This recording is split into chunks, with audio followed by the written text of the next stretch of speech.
Hi, welcome to this episode of Fearless Women in 50 Plus, where women are learning how to take their passion and turn it into a profitable business. Today, I want to introduce you to Leslie Kushter. I said that right, Leslie? Pretty close, actually, Anna. Very good. And she is here to talk about the Money and Freedom Guide for women entrepreneurs over 50 who also want to fall in love with life again. Her message is it's never too late. And I agree with you, Leslie. It's not to create success, financial wealth, and a life of freedom. In her mid 50s, she was able to ricochet her company back from Bali. And I'll let her tell you more about that. But it's a clothing business. And she moved it from five figures to what? Multi-millions, Leslie? That's That's fantastic. I can't wait to hear that story. She's now helping other women, entrepreneurs, all ages, realize their dreams and grow their businesses. She has a best-selling book, if you can see it in the background, Seven Keys to Seven Figures. And I can't wait to learn more about that book, Leslie. So let's just jump right in. Before we get started, do you mind sharing a little bit about your background and, your journey to where you are today at a very high level, of course? We don't. Thank you you. know, there's this old joke which totally was like my life, and it goes something like, "It took me 20 years to become an overnight success." And I just love that, because I mean that is literally my story. I was an entrepreneur for probably even more than 20 years. And when I say an entrepreneur, I had my business, which is what you mentioned, which is back from Bali. It's a women's clothing business. And many, many, many years ago, like 30 years ago, I went traveling to Indonesia. And I just fell in love with the country and the clothing and the fabrics. And when I returned to New York City, which is where I lived at the time, I needed to get a job again, which is what I had been doing. And I didn't want to get a job. And that's when I had the light bulb moment. I wonder if I can actually create a business out of these like beautiful things I saw in Bali. So that's how the business started. And I ran that business for a very long time, over 20 years, where I did okay, Anna. Like I never ever was able to like tip the number to get the business over 100,000 a year in revenue, not in my pocket, but in revenue.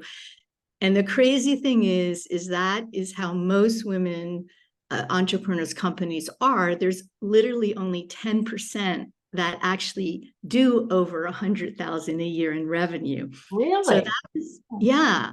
And actually 3% who do millions for women entrepreneurs. So it's a really scary number, but the point is that's what I was among the 90%, which is how where most women businesses are. And I ran my business for a long time like that. I did okay. I paid for a few nice vacations. I could contribute to my husband and the household and all of that. But I wasn't really financially successful. And what happened to me, I was in my early 50s. So I had already been doing this business like 20 years. And I was starting like the last several months of that, at that time, I was starting to just like almost like a bubbling up, like a volcano inside of me, feeling like this frustration, like, I'm like 52, 53. I never did over 100,000. I know I was smart. I know I can do it. Mm-hmm. And that frustration is what really ricocheted me and propelled me to change everything. And literally over the next year, the business went over 100,000 and Wow. then just continued to grow and grow and grow. So, Leslie, what did you change? I mean, You what know, happened that all of a sudden, not all of a sudden, I mean, I know you worked on the business for a while, but what changed? that helped you grow your business in a year like that? Was It it was you? a change in my mindset. And Oh, please share. and that really, when people ask, like, what is the key to success? How do you make money? How do you make your business grow? All of that. Even though there's many, many things involved, the truth is it has to start with your mindset. And, just for example, I had been living, I was 50, and, I kind of lived in the world where I felt my husband should be the one who's like making, the big bucks. He's the one who should be buying like my dream house if that's what I wanted. I grew up in a family where, the value of a man was to make money, and a value of a woman was to marry a man who made money. And that's right. And that was my reality. So therefore, my own mindset always went, well, it's really not my job to do it. So what happened to me is that frustration that I mentioned was I was kind of sick and tired of myself, and sick and tired of this way of being, and not having what I wanted and expecting others to give it to me. And I just said, enough is enough, and I'm going to do it, and I'm going to make money, and I'm going to make this happen. Wow, that's great. Anything that you did to remind yourself on a daily basis of your goals and where you were headed in, a special practice that you did? Because you turned things around. And so we'd like to learn, and I'm sure I'm asking for the audience, what did you do specifically on a day-to-day or week-to-week basis? First of all, I really began, the first step was getting honest with myself, with what I wanted. That was really the number one first step. And I found that I had, been kind of lying to myself for years, and not even know I was lying to myself, and what I mean by that is I was lying that money wasn't important to me. I was lying that that's not what I wanted. I was lying that success or whatever was not something that I wanted to achieve. And so I began to be just super honest with what it is that I really, really, really wanted, and kind of come out of this shell of like pretending, I'm not that quote type of person. I'm not materialistic, all of these mindset beliefs that were keeping me where I was. So that was really step number one, is getting super honest. And once I made the decision, and once I kind of faced myself and faced my failures, and realized that the failures that I had was because I created them. That was who did it. And if I needed to and wanted to change something, then it was me that had to change it. So that was the first one. I really like that, Leslie, that you became realistic with yourself and you accepted responsibility. Because I know that we like to stack evidence against ourselves, or why we're not taking full responsibility. So that was a major step. Yeah. Then what happened? Now I'm curious. Then what happened? Then what happened? I would think the next step was I started to look at my relationship with money, and whether and what I thought of money. And again, I've mentioned this already. I saw myself as a spiritual person, a free-spirited person. So I didn't see myself as someone who would be a money person. I didn't even like that idea previously. So I started to look at my relationship with money and how I was raised. And that's basically your money story. And so that I encourage everyone listening to really get out a pen and paper, your computer, and ask yourself, what is your money story? What did you learn from your mother, your father, or whoever raised you? Because whatever relationship you have with money right now is because of what you grew up with and what you were taught. If you have a lot of money right now, most likely you were given some kind of impetus to make it for yourself, or possibly some like very positive role model. A lot of women have positive mother role models. But in my case, even though my mother was a positive role model in some ways, she was really not a positive role model when it came to me standing on my own feet. So that's the first step, is to know your money story. once I did that, I started to realize I actually want money. Like, that's what I want. Yeah, we all do. It's such an emotional thing too. But underneath it all, most of us, are in business to earn revenue, of course. But it's interesting that that you went through that. And so I'm glad you told that story because I know a lot of women listening may feel the way you did at one point. When I met you, I'm going to switch gears a little bit. When I met you, you talked about this concept of Princess Tower. Can you explain what that means for us? I realized I had been in the Princess Tower for so many years. And the Princess Tower is an imaginary tower, a beautiful tower like a fairy tale. And there you have your princess up right in the tower, looking out the window and waiting for Prince Charming to come and save her. Which is why I love Barbara Husson's book, which is titled Prince Charming Isn't Coming. Isn't So that the true? Princess Tower is that tower where many of us women put ourselves. And that's where I was very much waiting for my husband to buy, or waiting for a father, waiting for somebody else to hand you the keys of the money and of the life that you want. And, when I was researching my book, 7 Keys to 7 Figures, I started to interview a lot of women who actually have money, are married to wealthy partners. Okay. So they kind of have the money. But what I realized is they felt like they were in the Princess Tower because they didn't actually have access to the money. And this is like super typical. Like, in fact, just the other day, I was speaking with another author that I know, and she's like the successful leadership coach. And she was telling me how she was reading my book and realized she did not know where her money was. Like, she didn't know Yeah. the passwords of the bank accounts.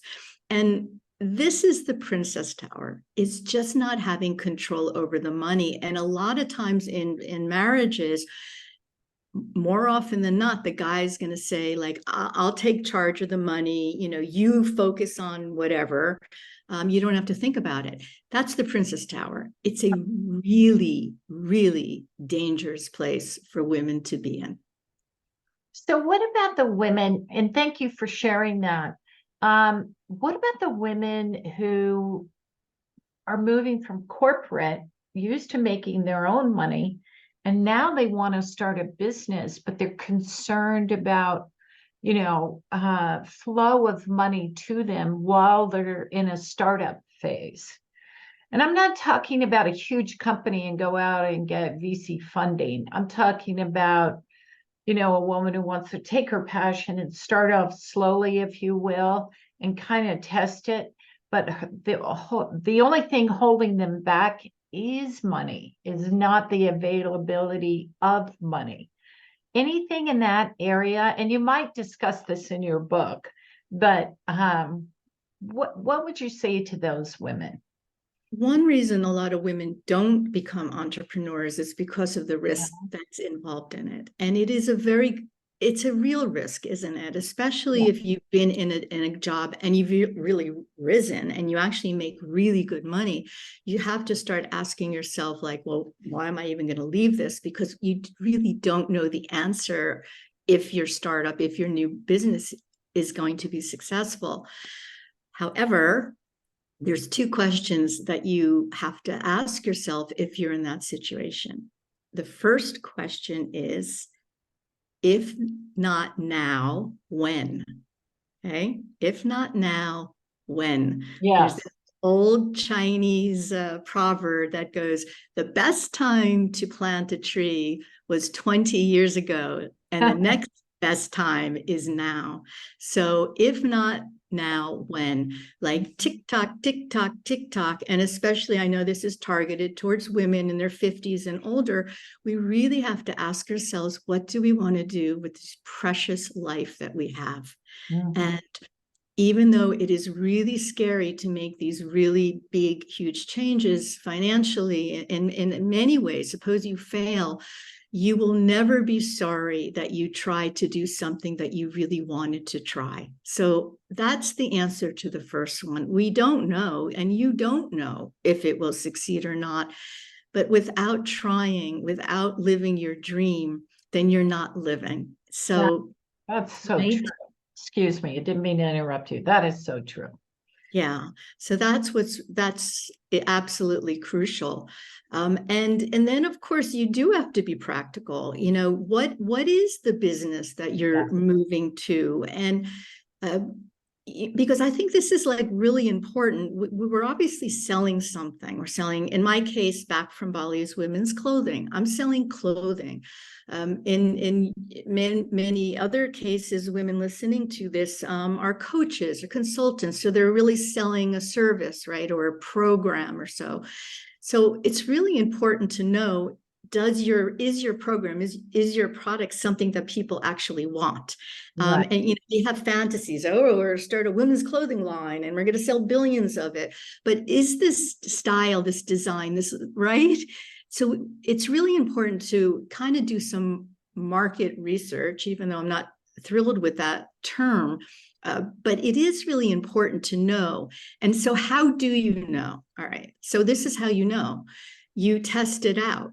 Are you asked by other colleagues, like, or even other friends, oh, can you teach me how to do this, right? Or in my case, when I started my business, I started doing little street fairs, and I can see that the interest in my clothing was huge. So you sort of test things out. And if people are asking you for your ideas or your thoughts, or, you know, can you help me with this, and this, then you can start to see, maybe there's something I can make a business out of in this way. Yeah, so test the market. I think that's very wise, actually. And plus, you know, your ideas 2 years ago may have been embraced by the market and now it's changed. So I think doing one or two things to test the market's a great idea. What do you have any insight about one thing listeners can do today to increase their net, to Oh, increase net yes, worth? absolutely. Okay. One of the most important things a woman entrepreneur needs to do is to know thy numbers, to know the Love it. numbers that is costing them and the numbers that they're making. So that basically means an income statement. And this is, again, a lot of times women shy from this. You know, they're not, quote, a money person, you know, or they don't know how to read an income statement or any of those things. And this is the number one thing you can do in order to increase your net, because unless you know, and let's talk about what a net is, because I know when I started my business, I didn't even know what the word meant. You know, you have your gross sales, and then you have all your expenses. And when you subtract your expenses from your gross sales, that's your net. And that's kind of what's, in a way, could be in your pocket. So it's the net sales that we always want to focus on. I know it's sexy for me to say I have a multiple $1 million business, which I do, but do I have a multiple $1 million net? So this is a very different question. Different, yes. It's a very different question, and it's very easy to follow the shiny thing of the top, what's called the top line sales, the gross sales. But what's really important is the net. And the only way for you to increase the net is to understand what those expenses are, and even what percentage of your income they are, and compare them. So, for example, I use a software program called Xero. It's kind of like, just going to ask you that. Okay. Yeah, I love Xero. And of course, at this level of my business, I have a professional bookkeeper who, you know, enters all of this information into Xero for me. But I'm the one who goes into Xero, and I'm the one who looks at the numbers, and I a lot of times compare them to previous years or previous quarters. So I can see, oh my God, my shipping costs went up. Oh my God, my refunds went down. What did I do? Or, oh my God, that's how much I'm spending on assistance, on VAs. Like, is she worth it? All of these things. And when you start making those changes in your business, these are micro changes. That is how you increase your net profit. Yeah, I think that's, knowing your money situation. I've known people that they went gangbusters, and then all of a sudden, when it's time to pay taxes, things change. And it's like, I spent that much money on this. So that's really good advice. And I'm going to look up Zero myself. I Yeah, thought you were going to say QuickBooks. Xero is great. And also, I recommend also another book, which is Mike Michalitz's book, Profit First. This is a game changer. And you basically learn how to take the money that comes in and separate it out into different buckets. So you have money all the time to pay your taxes. Like, for example, I have an account, I have a tax account, and it's full of money right now. So when I have to pay my taxes, it's not like, oh my God, there's no money. There's always money for. This is how you build a successful business. And this is so important for women to understand, that you are in the money business. This is the business you are in. It is not a hobby unless you want it to be that. But if you want to be in a profitable business and have money and freedom, you have to understand, got to know your numbers. Got to know your numbers and take action. So let's wind it down a little bit. There's a lot of green behind you. Okay. So would you mind sharing, sharing about your book, Seven Figures, and tell us a little bit about the book. When I brought the business up to these numbers, these more successful numbers, after a while, I started to ask myself, like, how in the world did I do that? I have absolutely no business background whatsoever.